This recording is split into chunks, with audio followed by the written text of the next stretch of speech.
Hello dear student, welcome. तो जैसे SP का बोर्ड पेपर पहले भी सॉल्व किया है, तभी तुम लोग के लिए और एक बोर्ड पेपर सॉल्व करा देता, राइट। तो ऐसे ही पेपर तुम लोग का आएगा, शक्ल ऐसी रहेगा, थोड़ा आगे पीछे चेंज होगा। ओके, तो पहला ब्लैंक्स या ऑप्शन, दुआ करो कि ऑप्शन वाला है, कभी कभी विदाउट ऑप्शन भी आता है। फर्स्ट बोला है finance is the management of affair of the company. Finance का मतलब पैसा होता है, तो क्या फाइनेंस मार्केटिंग होता है क्या? नहीं। प्रोडक्शन होता है क्या? मॉनिटरी मतलब पैसा, तो आंसर आएगा मॉनिटरी। क्या आएगा? Under dash method issue price are shares, मतलब जो भी शेयर है उसको खरीदा या बेचा जाता है ऑन बिडिंग। नहीं क्या आईपीएल में बोली लगती है ना, बिडिंग, तो बिडिंग को बोलते हैं बुक बिल्डिंग मेथड। क्या बोलते हैं? फिक्स प्राइस में तो फिक्स ही रहता है ना प्राइस, और बोनस शेयर तो फ्री में देता है। तो बुक बिल्डिंग में प्राइस को बिडिंग लगाते, बोली लगाते। क्या लगाते? बोली लगाते। When the trade bill is accepted by commercial bank, जब कोई भी ट्रेड बिल एक्सेप्ट करता है उसको क्या बोलते हैं? Commercial bill. क्या बोलते हैं उसको? नहीं, कमर्शियल बिल नहीं है वो, कमर्शियल कमर्शियल बैंक बोला है ना, तो फिर ये आएगा इसका कमर्शियल पेपर। क्या आएगा इसका? Commercial paper. डाउट रहेगा तेरा कमेंट में डाल देना, ठीक है। कमर्शियल पेपर है। और जो भी डिपॉजिट रिसिप्ट होता है, जो अपन पैसा जमा करते हैं, तो जो भी पावती आता है उसका रिसिप्ट आता है, कितने दिन में आना चाहिए? 30 डेज। कितने दिन में आना चाहिए? 30 डेज। डिपॉजिट रिसिप्ट कितने डे में आना चाहिए? 30 days. Dash is not link to the profit of the company, मतलब प्रॉफिट में क्या लिंक नहीं। देखो, प्रॉफिट में बोनस आता है और डिविडेंड आता है। बोनस आता है और इंटरेस्ट नहीं आता, वो तो ब्याज होता है ना, बाहर वालों को देना पड़ता है। It is not link with the profit. जैसा घुमा फिरा के हार्ड आया। नेक्स्ट ट्रू और फॉल्स दिया है, सही और गलत, सत्य और सत्य। तो ट्रेड क्रेडिट एक उधार होता है शॉर्ट टर्म, इसे major source of long term finance. बोला कि trade credit long term finance है, गलत। लॉन्ग टर्म फाइनेंस में आता है बैंक लोन आता है, क्या आता है? इक्विटी शेयर आता है। तो ये सब नहीं है ना यार, तो ये गलत बोला, इसलिए फॉल्स डाल देंगे। क्या डाल देंगे? Financial institution underwrite the issue of security. Underwrite का मतलब होता है कि वो गारंटी लेता है शेयर बेचने का। फाइनेंशियल इंस्टीट्यूशन मतलब बड़े बड़े इंस्टीट्यूशन, आईसीआईसीआई, आईडीबीआई, एचडीएफसी, तो ये ट्रू है। ओके, वो लोग अंडरराइटर का काम करते हैं। Company appoints credit rating agency, किसको अपॉइंट करेगा? एक एजेंसी को, जो कंपनी के सिक्योरिटी को स्टार देगा, रेटिंग देगा। क्यों देता है? To protect the interest of the depositor. Yes, ताकि जो डिपॉजिटर का इंटरेस्ट है वो बचा रहे। तो ये सही है। Only fully paid up share can be forfeit. Forfeit मतलब कैंसल। तो शेयर कौन सा कैंसिल होगा? Partly paid up. जिसने पूरा पैसा भर दिया उसका शेयर कैंसिल नहीं होता है। जो पार्टली पेड अप है उसका शेयर क्या होता है? तो फोरफिट फुल्ली पेड अप का नहीं होता, पार्टली पेड अप का होता है। It is a false statement. Treasury bill are issue by commercial bank. False. Government issue करता है, सेंट्रल गवर्नमेंट। कौन इश्यू करता है? तो ये बैंक नहीं इश्यू करता ट्रेजरी बिल, तो ये फॉल्स था। अभी कंप्लीट द सेंटेंस दिया है। ड्यूरिंग रिसेशन पीरियड, दो पीरियड होता है। एक होता है बूम। बूम का मतलब एक ऐसा पीरियड बिजनेस बहुत कमाता है, छापता है पैसा। और रिसेशन मतलब लॉकडाउन के टाइम, कोरोना वायरस में सबका बिजनेस चालू था कि बंद था, तो फिर सेल्स ज़्यादा रहेगा कि कम होगा? तो इधर लिख दो डिक्लाइन। क्या लिख दो? और सेल विल डिक्रीज। क्या लिख दो? डिक्रीज। डिक्रीज लिखो तो भी चलेगा। Secured debenture should be redeem, जो भी सिक्योर्ड डिबेंचर उसको रिटर्न करो from the date of issue. कितने साल में? 10 साल के अंदर सिक्योर्ड डिबेंचर का पैसा रिटर्न करना पड़ता है। कितने साल के अंदर? 10 साल। Parties involve in transfer of share are transferor and transferee. कितने पार्टी इन्वॉल्व है? 2। एक ट्रांसफरर और एक और ट्रांसमिशन ऑफ में एक ही पार्टी। कितनी पार्टी है ना? नेक्स्ट अ स्पेकुलेटर। स्पेकुलेटर वो बंदा है जो शेयर खरीदता है, बेचता है। उसको क्या लग रहा है? Fall in price. क्या है? तो जब शेयर गिरता है तो वो स्पेकुलेटर को बोलते हैं बेयर। क्या बोलते हैं उसको? भालू बोलते हैं। उसको बोलते हैं मंदी, मतलब मार्केट गिरता है तो फायदा उठाता है। और जब शेयर का प्राइस बढ़ता है तो उसको बोलते हैं बुल। क्या बोलते हैं उसको? तो अभी अपना निफ्टी 22,000 पे ट्रेड चल रहा है। मतलब आज निफ्टी क्या है? 2000 कौन सा डेट है आज? 2024 कितनी तारीख है आज? 16 जनवरी। तो निफ्टी बुल रन पे, किस पे? जब गिरेगा ना मार्केट 1000-1500 पॉइंट, तो बेयर चालू हो जाएगी, भालू लोग का अटैक हो जाएगा।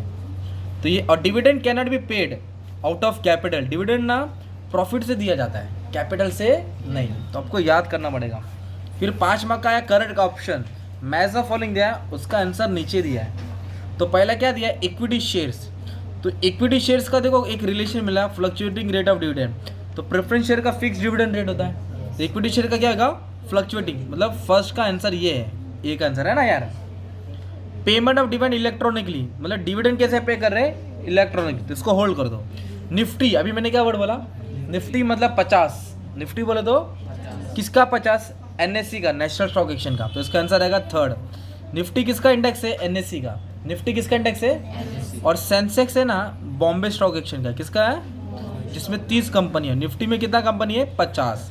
तो थर्ड का आंसर क्या था? ये था, ये थर्ड है। अब इधर बोला डिपॉजिटरी, तो CDSL क्या है? और NSDL इलेक्ट्रॉनिक फॉर्म में रिकॉर्ड करते हैं। और minimum period of deposit maximum 36 है, तो मिनिमम 6 ना यार, 6 36 याद करा ना आपको, तो मिनिमम कितना पीरियड है? 6 बोलो तो ये आ जाएगा, राइट। तो फिर बचा क्या है? पेमेंट ऑफ इलेक्ट्रॉनिकली ECS आता है। कैसे आता है? अपने शेयर खरीदा और आपको डिविडेंड कंपनी डायरेक्ट घर पे ला के नहीं देगी, इलेक्ट्रॉनिक मोड पे डायरेक्ट तुमको डिविडेंड मिल जाएगा। तो 20 मार्क जमा हो गया ना यार। अभी 8 मार्क का क्या आएगा आपको? कॉन्सेप्ट आएगा। क्या आएगा? तो बोरोड कैपिटल लिख सकते हैं, डिबेंचर्स, बैंक लोन। फिर ऑथोराइज कैपिटल वो है जो कंपनी लाइफ टाइम का लिमिट इतना इश्यू कर सकते हैं, उसको नॉमिनल कैपिटल बोलते हैं। जॉबर कौन है? जो स्टॉक एक्सचेंज में क्या करता है? शेयर खरीदता है, बेचता है अपने नाम पे। और ब्रोकर खुद क्लाइंट का शेयर खरीदता है, अपने नाम पे बेचता है। डिबेंचर ट्रस्टी जो डिबेंचर का देखभाल करता है। तो कोई भी तुमको 4 सिलेक्ट करना है। ओके, ये हो गया 8। तो 20 पे कितना हो गया? 8। अभी अपन 8 पे 6 ऐड करेंगे, तो 6 होएगा तुम्हारा केस स्टडी। क्या होएगा? इधर बोला है balance sheet of diamond works. किसका बोला है? Shows equity capital of 25 crore. खुद का पैसा कितना है? 25 और रिटेन अर्निंग जमा किया पैसा 10 करोड़। 25 करोड़ भी है और 10 करोड़ खुद का पैसा है। पहला सवाल तुम्हारे स्क्रीन पे ये रहा, is the company financially sound? क्या कंपनी का बहुत पैसा है? यस, कंपनी बहुत अच्छी है, फाइनेंस है कंपनी। साउंड मतलब अच्छा, नॉट डीजे वाला साउंड। साउंड मतलब अच्छा। अभी जैसे पूछे ना हाउ आर यू, तो हम आप बोलते हैं अच्छा हूँ मैं, ठीक हूँ। तो इंग्लिश में बोलते हैं आई एम साउंड गुड, मतलब अच्छा हो। कैन रिटर्न अर्निंग भी converted to capital? Yes, return earning किस में कन्वर्ट होगा? कैपिटल में। कैसे? बोनस शेयर देके। क्या देके? Bonus share. What type of source of return earning, मतलब जमा किया पैसा है तो कंपनी के बाहर से अरेंजमेंट किया कि खुद का ही है? खुद का है, तो इंटरनल सोर्स। क्या बोलेंगे? Internal source. ओन फंड, खुद का पैसा। तो रिटर्न अर्निंग कौन सा सोर्स है? खुद का, इंटरनल सोर्स। 3 मार्क मिल गया ना। फिर क्या बोला है? XYZ private limited. कौन सी कंपनी बोला है? Company wants to raise fund, पैसा उठाना है थ्रू डिपॉजिट। कैसे उठाना है? डिपॉजिट। पहला सवाल, can company accept deposit from public? No, क्योंकि प्राइवेट कंपनी पब्लिक से पैसा, पब्लिक से पैसा कौन सी ले सकता है? Public limited. तो आंसर नो आएगा और पूरा स्टेटमेंट कॉपी कर देने का। Which document should be company issue to invite deposit? Deposit के लिए कंपनी को क्या देना पड़ेगा? डिपॉजिट नहीं, इशू तो डिपॉजिट रिसिप्ट। क्या देंगे? नहीं, इनवाइट बोला है ना, तो प्रोस्पेक्टस। क्या देना पड़ेगा? इनवाइट मतलब उनको दावत पे बुलाना है ना, तो प्रोस्पेक्टस देना पड़ेगा।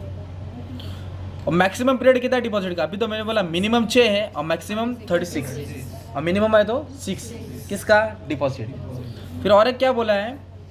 XYZ कंपनी डिसाइड टू पे डिविडेंड। डिविडेंड मतलब प्रॉफिट का हिस्सा बांट रही है। फाइनल डिविडेंड साल में एक बार बांटेगी, इंटरिम साल के बीच में। Interim can it be paid out of free reserve? क्या कंपनी जमा किया पैसे से इंटरिम डिविडेंड पे कर सकती है? No, company interim dividend current year profit से ही दे सकती है। फाइनल डिविडेंड फ्री रिजर्व से दे सकते हैं, पर इंटरिम डिविडेंड कहाँ से देना पड़ेगा? करंट ये साल के। इज द बोर्ड राइट कि बोर्ड के पास ताकत है, पावर है, declaring same in board meeting कि board of director interim dividend declare कर सकता है? हाँ, यस, बोर्ड ऑफ डायरेक्टर के पास पावर है to declare interim dividend. Okay, in how many days of declaration it must be pay interim dividend? एक बार अनाउंस हो गया, डिक्लेयर हो गया, तो कितने दिन में डिविडेंड पे करना चाहिए? 30 डेज में। कितने दिन में? तो डिस्टिंग्विश आएगा ना भाई, फिक्स कैपिटल, वर्किंग कैपिटल पढ़ लो, इक्विटी शेयर, प्रेफरेंस शेयर, और शेयर डिवेंचर भी पढ़ना है। क्या पढ़ना है? और ट्रांसफर ट्रांसमिशन पढ़ लो, डिविडेंड इंटरेस्ट भी पढ़ लो, प्राइमरी सेकेंडरी मार्केट और एक money market, capital market. 7 distinguish पढ़ के जाओ। 4 आएगा, 3 लिखना है, बाकी का डिस्टिंग्विश जस्टिफाई में आ जाएगा। फिर एक डिपॉजिटरी का सिस्टम अच्छे से वीडियो अपलोड कर दिया हो। इंटरेस्ट सेबी वाला पढ़ लो, जो स्टॉक एक्सचेंज को कंट्रोल करता है। अभी इधर क्या दिया देखो, जस्टिफाई में एक क्वेश्चन पढ़ता हूँ।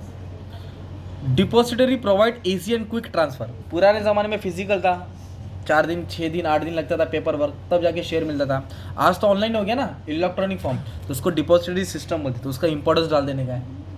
एक बोला है member of company can transfer is share. Yes, company का बंदा क्या कर सकता है? शेयर को ट्रांसफर कर सकता है, मतलब बेच सकता है। तो आपको ना जस्टिफाई में ना पहचानना है कि कौन से चैप्टर का है, 1-1.5 पन्ना लिखना पड़ेगा। तो जो आंसर पड़ा वही लिखो, फिर लेटर से अच्छे से फॉरवर्ड बना के लिख दो। और 10 मार्क के लिए आंसर में क्या आएगा? लास्ट के 8 मार्क में types of debenture, types of preference share और equity share. Types of debenture, types of preference shares और इक्विटी शेयर्स पढ़ना है। और एक ये अलॉटमेंट ऑफ शेयर दिया, क्या दिया? तो यही तुम्हारे टॉपिक है इसमें आने का, राइट, ऑथोराइज कैपिटल वाला। तो तुम्हारा एसपी पेपर अच्छे से डिस्कस हो गया, ठीक है। Thank you very much and all the best for exam.